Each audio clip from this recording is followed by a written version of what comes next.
laki niya. Tapos itong huling binili ko, lumalaki na rin.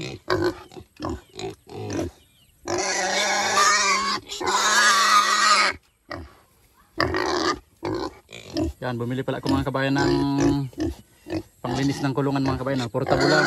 Di battery. Yan mga kabayan. Yan, nakakuha lang yun sa balde. Yan mga kabayan.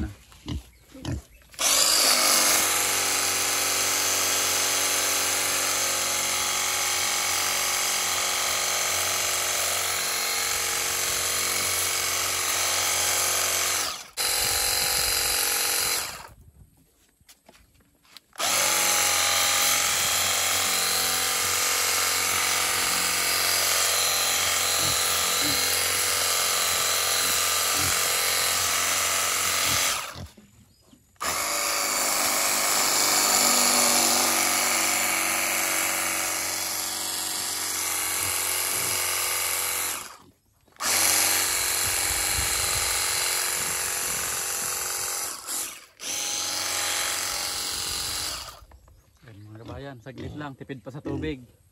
Ayan mga kabayan, kunting-kunti lang yung nabawas. Kisa kung tatabu-tabuin.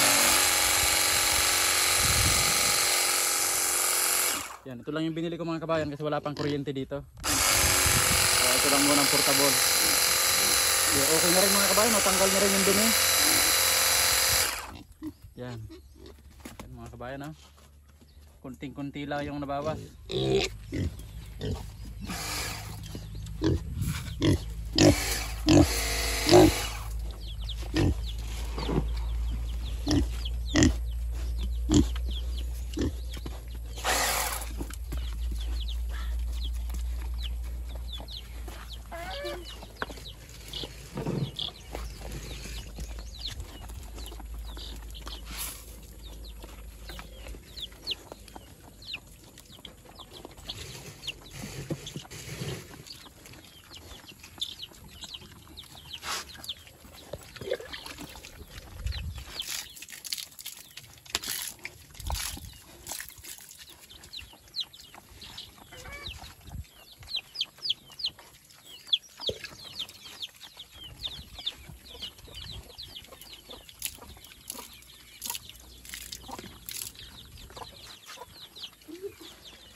Yan, yun mga kabayan, ipapagawa ko ngayon yung bako dun sa harap.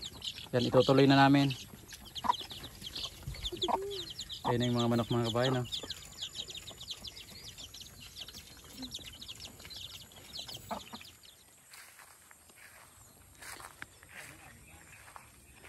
Yan, ito naman yung kambing mga kabayan, pinalabas na ni Hazel.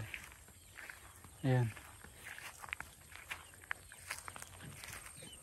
Inubos na nila mga kabayan yung yung dahon ng avocado. Ayan Yan, pag dumating yung binili kong pangbakod mga kabayan, papaikutan ko to. Ayan ubos nila yung dahon.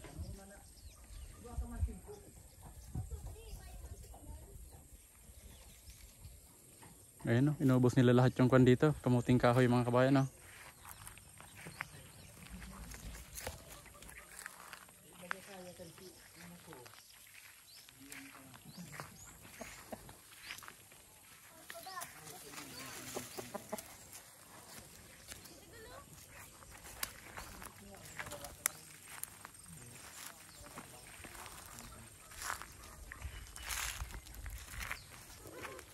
Ayan mga kabayan, sinasahid talaga ni Puro.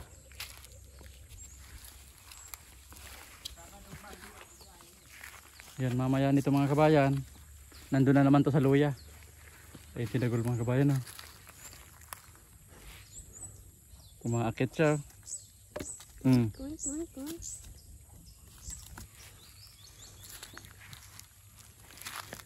Ang bilis lumaki ni Dagol mga kabayan Yan, magdadalawang buwan pa lang yan mga kabayan si Dagol sa June 10. Pero ang laki niya na. Maabot niya na si Petra, yung laki ni Petra mga kabayan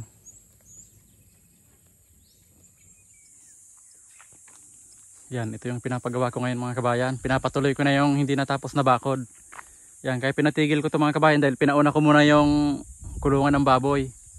Yan, ngayon mga kabayan, ililibil ko na ito. Yan, dinala ko yung panglibil kong laser. Ayan mga kabayan, oh, yung healthy. Yan ngayon, ililibil ko ito mga kabayan dito.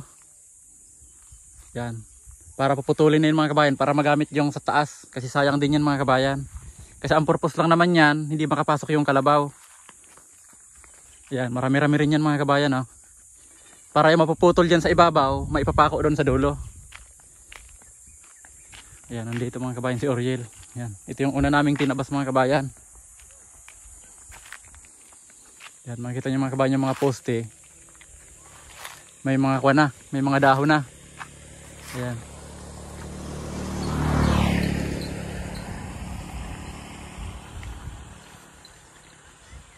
Ayan, ito mga kabayan, oh.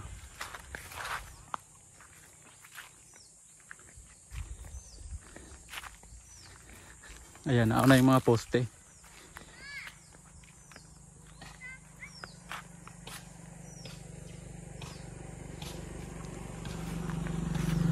Ayan, may mga dahon na yun mga kabayan. Oh. Ngayon, dito na si Oriel nag-uumpisa. Kasi nung nakaraang araw mga kabayan, may pumasok na namang kalabaw dyan. Dito dumaan. Kasi mababa dito mga kabayan. Oh. Nakadaan dito sa mga tinusok kong kahoy.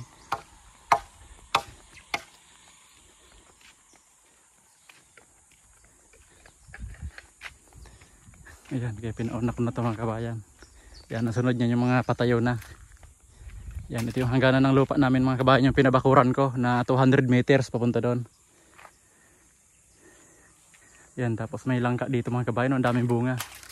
Nasa labas na ng bakod, tabi ng kalsada. Ayan mga kabayan, ang dami oh.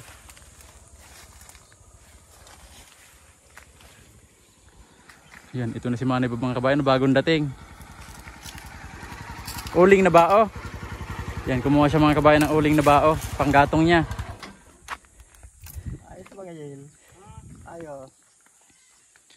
Ayan. Tinirada muna talaga.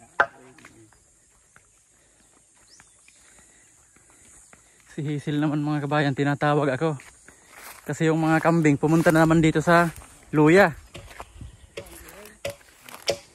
Ayan. Ano, Sel? Ayun oh. Mali talaga yung pinagawa kong bakod mga kabayan. Ito na naman yung susunod kong ipapagawa. Ayun mga kabayan yung mga kambing oh. Daan-daan sa luya. Ang dami ng luyang putol mga kabayan dahil sa kadadaan ng kambing ayun na. Asa na sila? Anong kinain nila? Kamuting kahoy?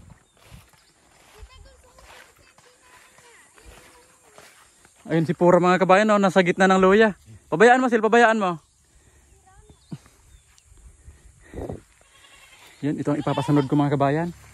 Papabakuran ko na lang ito kasi hindi talaga nila tinitigilan yung luya. Saka yung ibang mga tanim dito, yung mais. Hindi na ito mga kabayan pwede. Inubos na nila.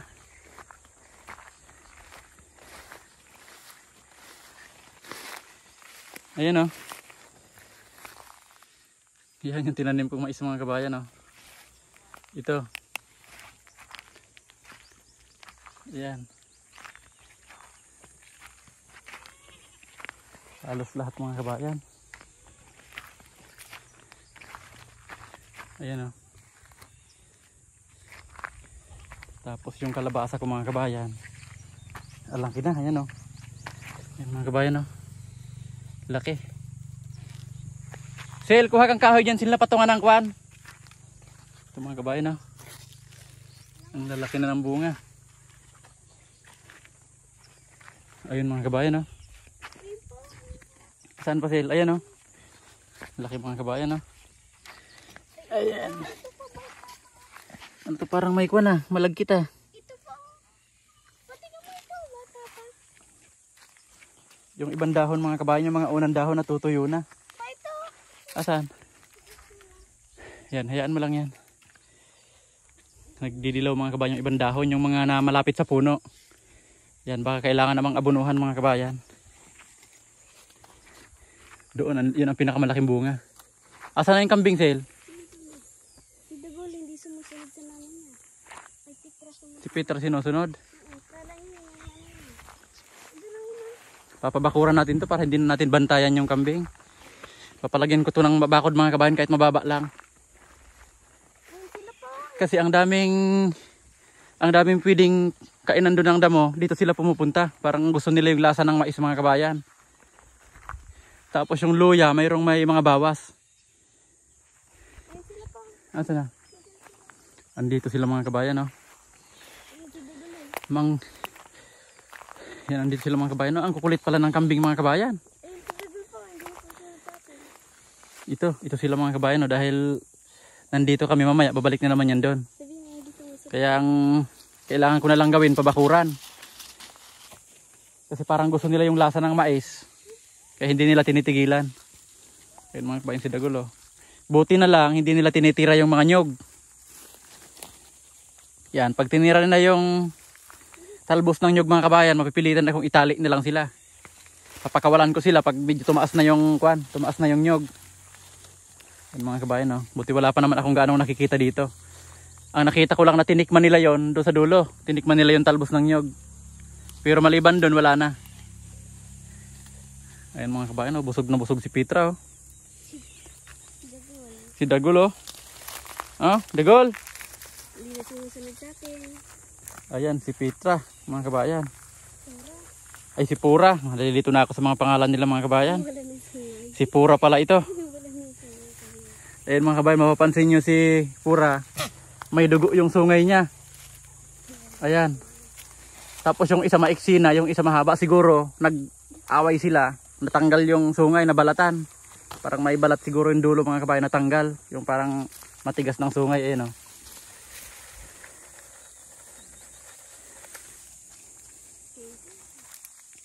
Kasi halimbawa mga kabayan, ito hatakin ko na naman dun sa pinakadulo. Maya maya, nandyan na naman yan. Ayan, sisil mga kabayan, oh. Pawis na pawis, oh. Katataboy ng kwan. Tingnan mo sil, dito ka lang. Huwag kang gaanong lalayo, baka may ahas dyan, ah. Dito ka lang sa malinis. Grabe. Ayan, kaya mapansin nyo mga kabayan, may mga tuyo katulad nito. Oh, parang naapaka ng kambing niya, natumba. Natanggal dun sa pinakalaman na kwan, luya.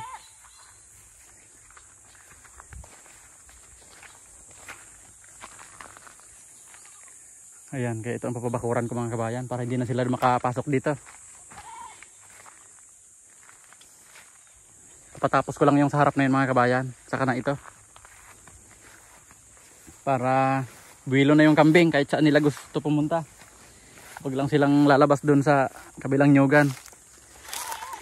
Dito sa kabila walang problema dun kasi ang layo ng sa amin dyan. Kaya pag lumabas sila dito sa kabilang nyugan na yan, mapipilitan naman akong lagyan ng net yan.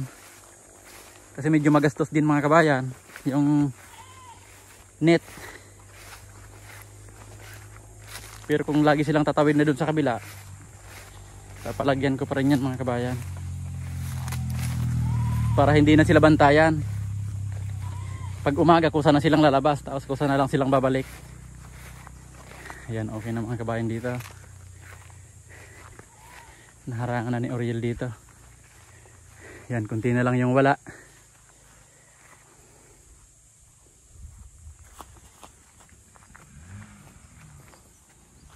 Ayan. Di bumili si Uncle Bob mo ng uling na bao, panggatong niya.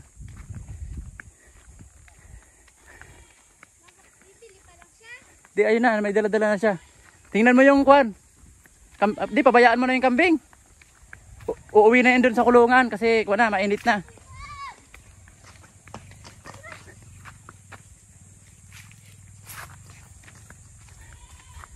Ayan, ito na, hanggang dito na.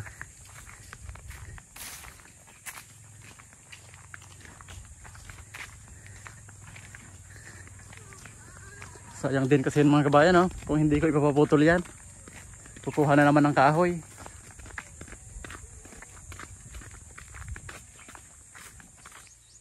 Yan, ayan mga kabayan. Nililibil ko na yung bakod.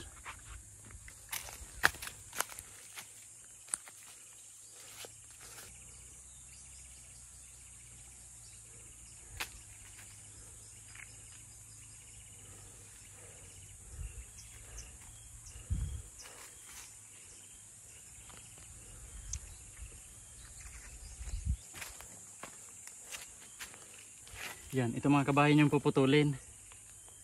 Dito. Tapos dahil pataas yung lupa dyan, aangat dito. Papunta naman doon mga kabayan. Parang hagdan siya.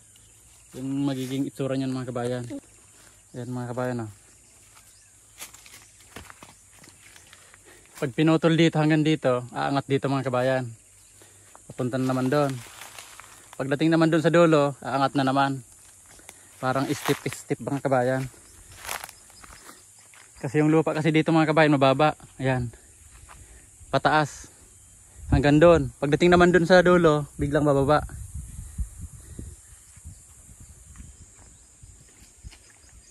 Ayan mga kabayan oh. Sayang din kasi yung sa taas na yan.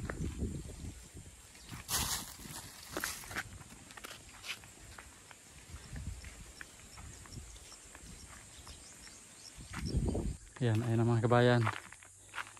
Ayan, nalagyan ko na yan yung lubid. Pagdating dito mga kabayan, ayan, bumaba siya ng 20 cm.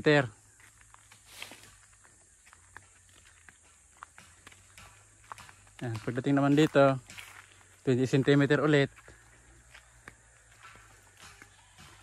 Ayan, bawat baba 20 cm mga kabayan. Ayan, 20 cm dyan hanggang dito na sa gagawin kong gate. Ayan mga kabayan. Ayan naman yung mga kambing mga kabayan oh. Ayan, tumawid na dito sa kabila. Ayan. Ngayon, uuwi muna kami mga kabayan ni Hazel kasi mag-aalas 11 na. Ayan, tapos babalik na lang ako dito para dalhan sila ng tanghalian. Uwi na kami mga kabayan. Ayan, si Hazel yung driver mga kabayan oh.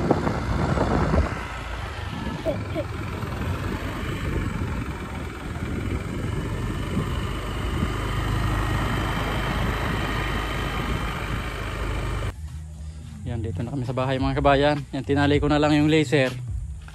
Kasi si Hazel yung nag-drive para maalalayan ko pa rin mga kabayan yung manibela. Kasi tinuturuan ko pa lang siya. Ayan, ngayon, tingnan natin yung ulam namin. Ayan mga kabayan oh. Adobong pata ng baboy. Nagkatay kasi kahapon dyan sa tindahan. Nag-order kaming pata mga kabayan.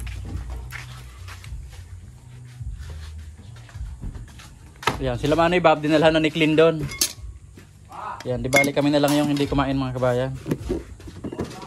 Ito naman, yung niluto namin kahapong mani.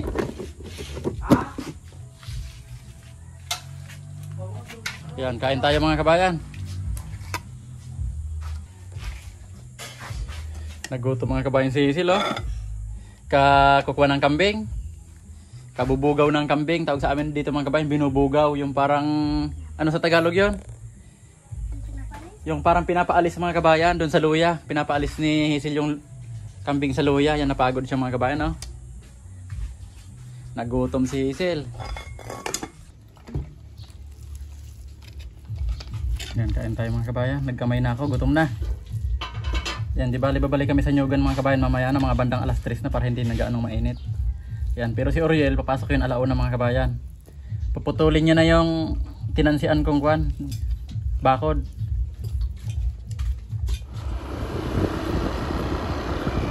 Balik na kami ng Nyugan mga kabayan. Ayan, si Hazel yung driver mga kabayan. Magaling na siya.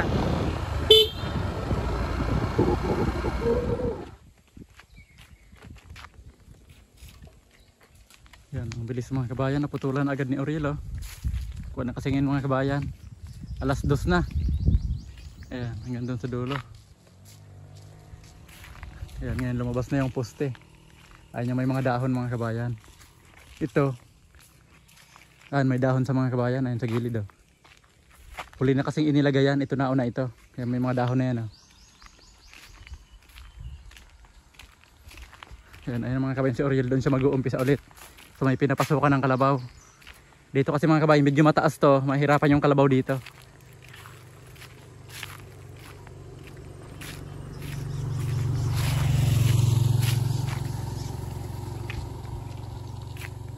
Ayan mga kabayan. Dito siya mag-uumpisa.